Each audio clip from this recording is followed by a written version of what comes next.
ఇంటి యజమానికి అదృష్టం బాగా కలిసి రావాలంటే, ఇంట్లో వాళ్ళందరికీ డబ్బులు బాగా రావాలంటే, ఇంట్లో పిల్లలు తొందరగా సెటిల్ అవ్వాలంటే, తులసి కోట దగ్గర ఆడవాళ్ళు ప్రత్యేకంగా పూజ చేయాలి.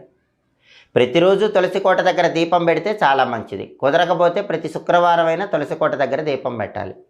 అయితే చాలామంది ఏం చేస్తారంటే, ఇంట్లో పెంచితే రామ తులసి పెంచుతారు, లేకపోతే కృష్ణ తులసి పెంచుతారు. అలా కాకుండా 2 రకాలైనటువంటి తులసులు ఇంట్లో పెంచితే చాలా మంచిది. అలాగే కొంతమంది కేవలం కృష్ణ తులసి పెంచుతారు, కొంతమంది కేవలం లక్ష్మీ తులసి పెంచుతారు. అలా కాకుండా 2 రకాలైనటువంటి తులసి ఇంట్లో పెంచితే చాలా మంచిది. ఎప్పుడైనా సరే కృష్ణ తులసి చూస్తే కనుక కాండం నీలం రంగులో ఉంటుంది, లక్ష్మీ తులసి కాండం ఆకుపచ్చ రంగులో ఉంటుంది.